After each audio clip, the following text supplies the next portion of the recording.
I'm Pat Doris. Welcome to the story and welcome to Friday. Hey, if you stepped outside this afternoon, you figured out pretty quick the heat is here and it's not going anywhere anytime soon, making for dangerously hot conditions.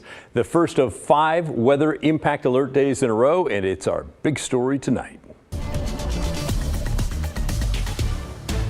We're not wasting any time here. We're getting straight to Chief Meteorologist Matt Zaffino for a look at things now and what's to come. Matt? All right, Pat, thank you so much. A little bit of good news for you. We did not hit 100 degrees today, which means we won't tie the Portland record for consecutive 100-degree days, which is 5. But we're likely going to get 4. And our stretch of weather impact alert days continues through Tuesday. So 4 more of those. That'll be 5.5. And we just started this program this week. And the intent here is not to alarm you, but to alert you to the fact that the weather that we're having or going to have is at the very least inconvenient, so it might be minor, or dangerous like this is for some, with temperatures over 100 degrees, which is where we're going to be Saturday, Sunday, Monday, and Tuesday. We've shifted the forecast. I think Monday and Tuesday will be the hottest days. Today we hit 99, so we just missed 100, and that is a new record for the day. And then we drop into the 90s, which never looks so good, and we'll stay there for a few days. More on that a little bit later on, too. But for tonight,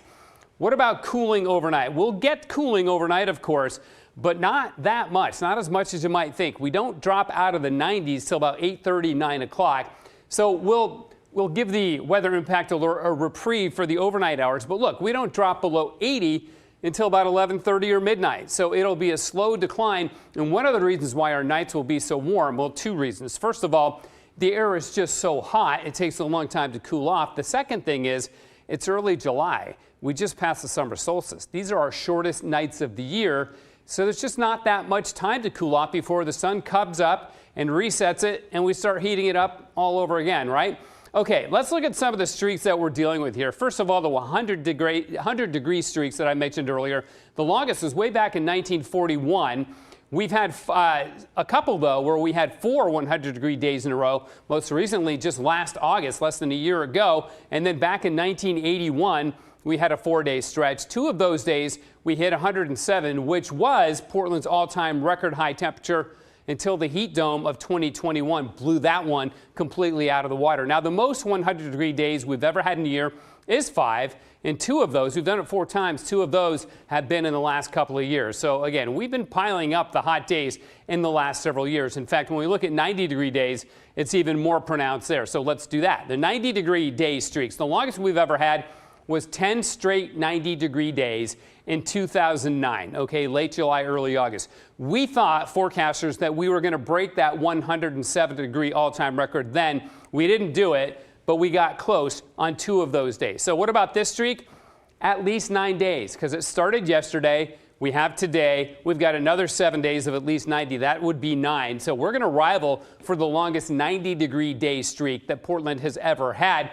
And interestingly enough, and Kale Williams will talk more about this in the story coming up in a bit on climate change, 7 of our 10 longest 90-degree day streaks have all occurred since 2015. So if you're looking for evidence of warming, that's one piece of it right there. We're seeing a lot of these records, and we're not seeing a lot of low-temperature records these days either.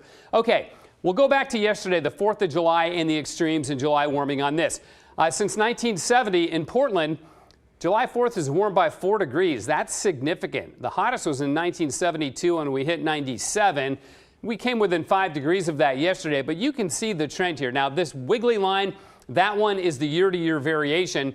The solid white line here on the slant, that's the best fit of all the data, and that's how we come up with the +4 on the warming for the 4th of July since 1970. That is a significant amount of warming over that time period. Pat?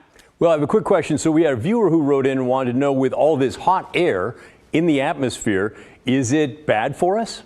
So in a way, yes, the heat itself in terms of air quality isn't necessarily bad, but when we get these hot air masses and these very stable weather patterns, we're not getting much changeover or ventilation of our air. So we're living with the same, you've heard the term watershed to describe a watershed. Well, we have an air shed, and our air shed is not seeing any changeover at all. So everything we put into it, pollution, dust, and the like. All of it's just sitting there because there's no wind to change it out and blow it out. So the air quality does diminish when we get these hot weather patterns like this where there's just no movement of the air. Super interesting as always. Thank you, Matt. Appreciate it. You bet, buddy. Hey, when it comes to this stretch of heat, some people's minds might go to climate change, as Matt was talking about. It's important to remember that heat waves are not caused by climate change, but it does play a role. Environmental reporter Kale Williams explains. If you think it's hot now, the excessive heat's a little much. We're bordering on miserable. More like, let's just stay indoors. I've got some bad news for you. Right now, this is probably the among the coolest climates we'll be in at the rate we're going. That's Larry O'Neill, state climatologist for Oregon. And his dire prediction is because of climate change, the warming of our planet caused by all the greenhouse gases we've pumped into the atmosphere for the last 150 years. But you don't have to look far into the future to see the fingerprints of climate change. So heat waves are a natural part of our climate system, but when they do occur now, they're occurring in a warmer baseline. All you have to do is look at a temperature gauge. So basically any heat wave that we get, you can kind of think about it as being about 3 degrees Fahrenheit more intense than it would have been had we not been changing the climate. Climate change has made our heat waves hotter. And with Portland looking to tie or break its record of consecutive days at or above 100 degrees, it's made them longer too. Now, there's no exact definition of what constitutes a heat wave, but the number of days over 90 degrees or the number of days over 100 degrees, and whichever way you parse it, these days are happening much more frequently, especially over the last 10 years. According to records from the National Weather Service, from 1938 to 2014, Portland saw an average of 12 days a year with temperatures over 90 degrees.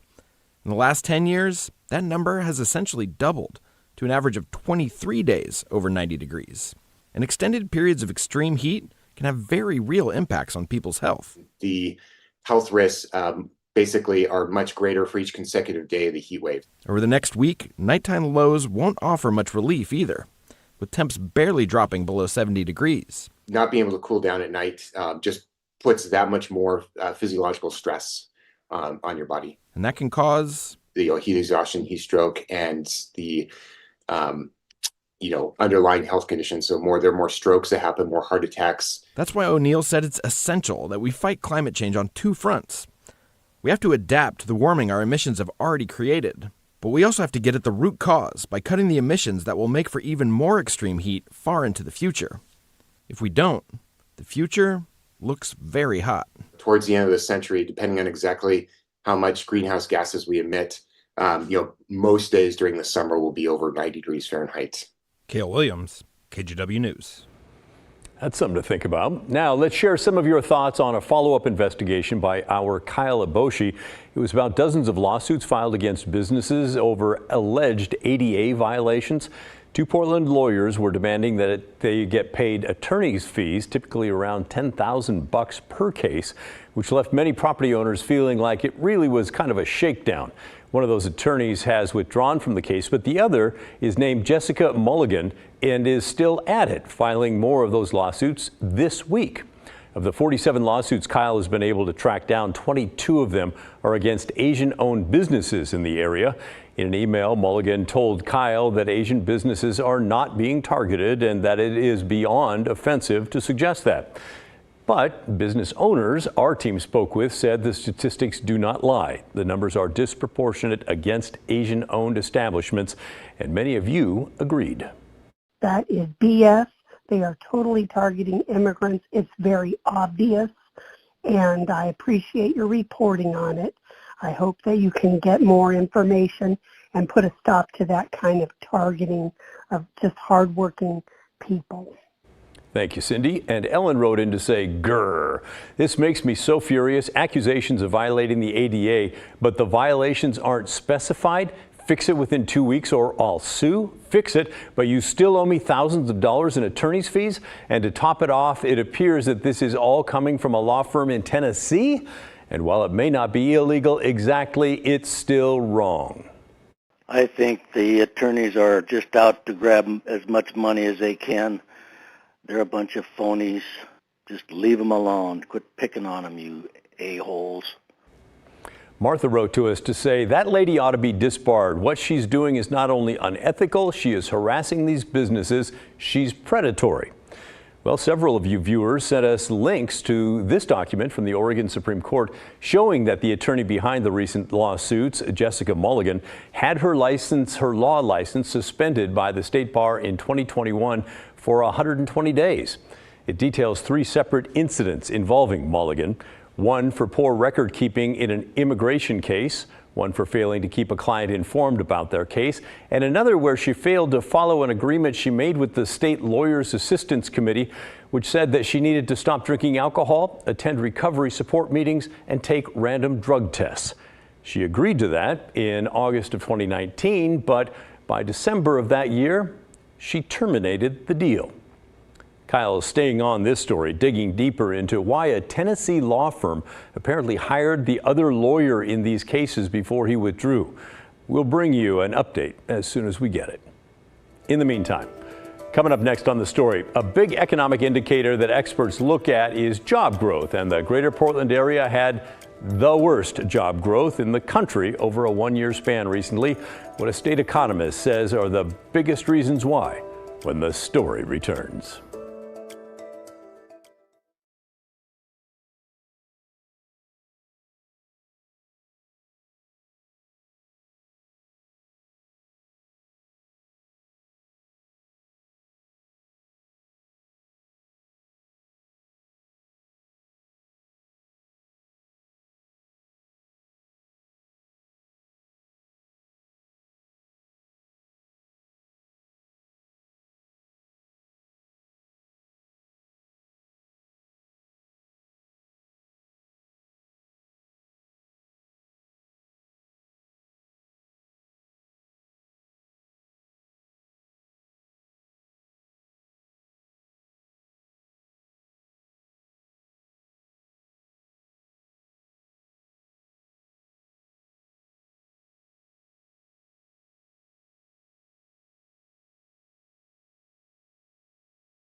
Let's talk about our local economy now. A snapshot of economic indicators shows that the greater Portland area had negative job growth from April of 2023 to April of 2024.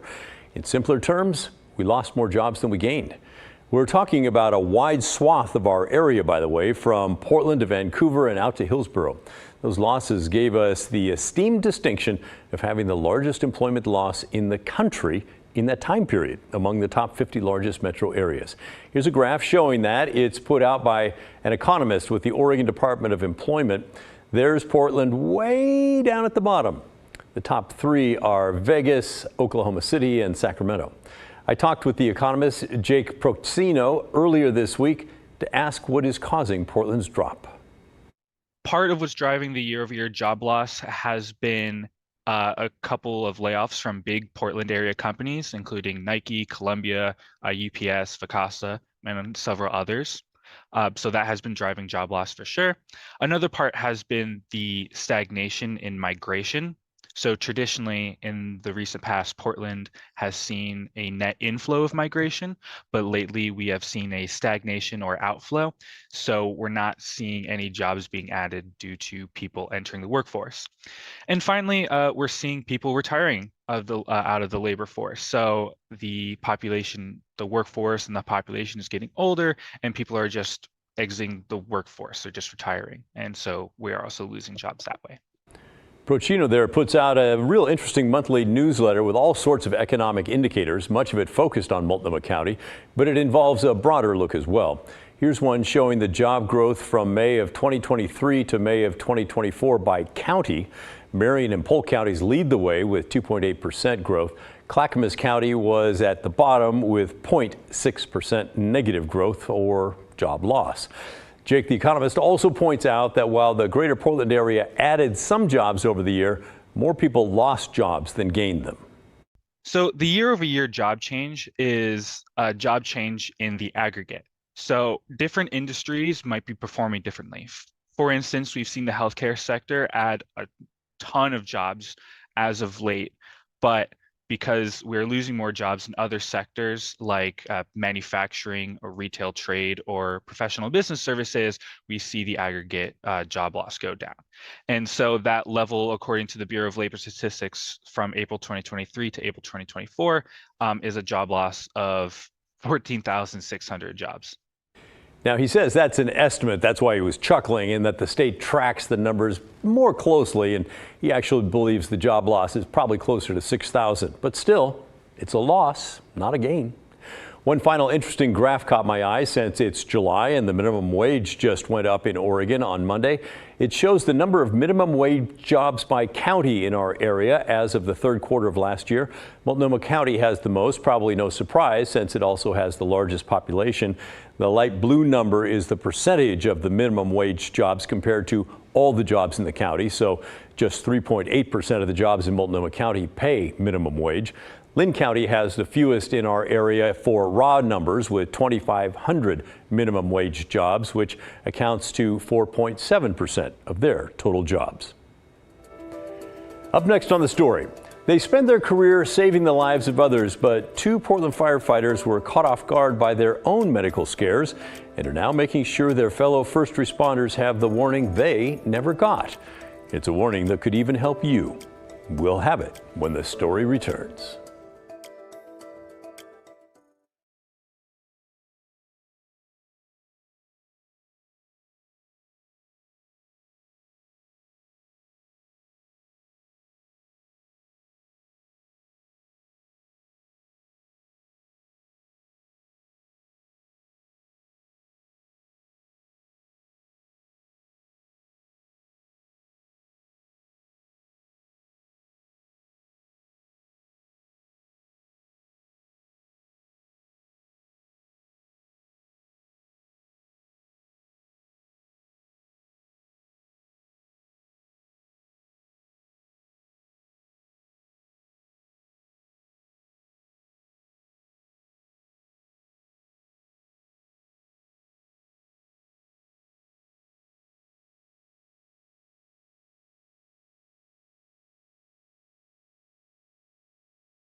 Tonight, we're shining a light on close calls involving firefighters, moments when those first responders nearly lost their lives, although in these cases, they were not responding to emergencies. And it turns out what those experiences taught them could help save other people's lives. Catherine Cook and photographer Kurt Austin show us how in this edition of Pacific Storyland. What our trigger points are for going to a second alarm. You know, we have fire showing on the first floor. It's a Tuesday afternoon at Portland Fire and Rescue's training center. Fire showing from the roof, smoke showing from the roof. What do you think the most important elements are? Crews are sharpening their skills. Well, communicating. In the classroom. Everything that you can. And hands-on. That's the job.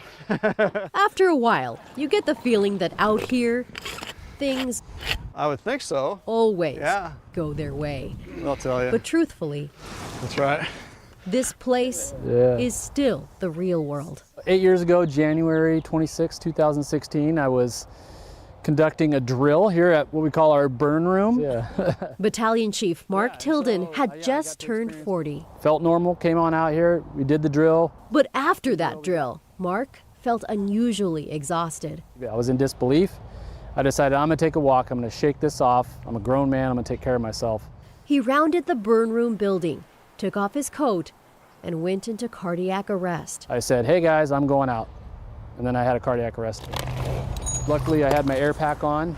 Doctors later told Mark he'd suffered a complete blockage of his left anterior descending artery. And it's also known as the widowmaker heart attack. You know, that's a 2% survival rate for that type of heart attack.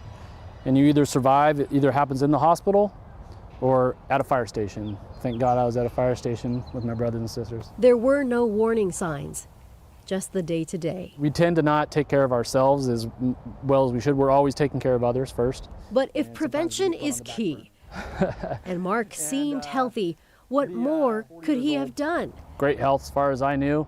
Yep. What more could Lieutenant Aaron Gagnon have done? Go get it! I wasn't really one of those guys you'd expect it to happen to. Sounds familiar. It felt like coming home again, get back to the fire station. So he takes care of all of us. It's been 1 year since Aaron suffered his own massive heart attack. Oh, let's see, brother. Thanks. He was off that day. All right, see you guys. Driving in Vancouver when the chest pains hit. He pulled into this parking lot and called 911. 911, what's the address of the emergency? I'm at Winco on 136th, north of No Plan. Okay.